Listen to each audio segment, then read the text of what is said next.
30 ঘন্টারও বেশি সময় ধরে আগুনে পুড়ছে মার্কিন রণতরী ইউএসএস জেরাল্ড আর ফোর্ডের একটি অংশ। রীতিমতো ধোঁয়ায় ছেয়ে গেছে এর চারপাশ, যার কারণে বেশ কয়েকজন নাবিক এরই মধ্যে অসুস্থ হয়ে পড়েছেন। থাকার জায়গার অভাবে অনেকে ঘুমাচ্ছেন টেবিলে কিংবা মেঝেতে। সোমবার নিউ ইয়র্ক টাইমসের এক প্রতিবেদনে এসব তথ্য জানানো হয়েছে। জাহাজে আগুন লাগার বিষয়ে নানান রকম মহলে দেখা যাচ্ছে নানা রকম বিশ্লেষণ। কেউ কেউ বলছেন জাহাজটি ইরানি হামলায় ক্ষতিগ্রস্ত হয়েছে, তবে নিউ ইয়র্ক টাইমসের প্রতিবেদন বলছে জাহাজের কাপড় ধোয়ার জায়গা থেকে আগুনের সূত্রপাত। এই ঘটনার পর অবশ্য যুক্তরাষ্ট্র বলেছে রণতরীটির সামরিক কার্যক্রম এর ফলে ব্যাহত হয়নি। গত 28 ফেব্রুয়ারি ইরান ইসরায়েল যুদ্ধ শুরু হওয়ার মাসখানেক আগে হরমুজ প্রণালীতে অবস্থান নিয়েছিল জাহাজটি।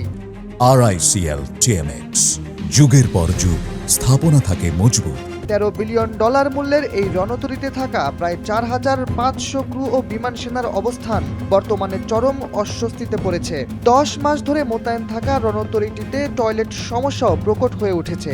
NPR এর প্রতিবেদন অনুযায়ী গত কয়েক বছর ধরে এর টয়লেট মেরামতে বারবার বাইরে থেকে সাহায্য নিতে হয়েছে। জানা গেছে রণতরীটি আটলান্টিক, ভূমধ্যসাগর ও ক্যারিবীয় অঞ্চল হয়ে বর্তমানে মধ্যপ্রাচ্যে অবস্থান করছে।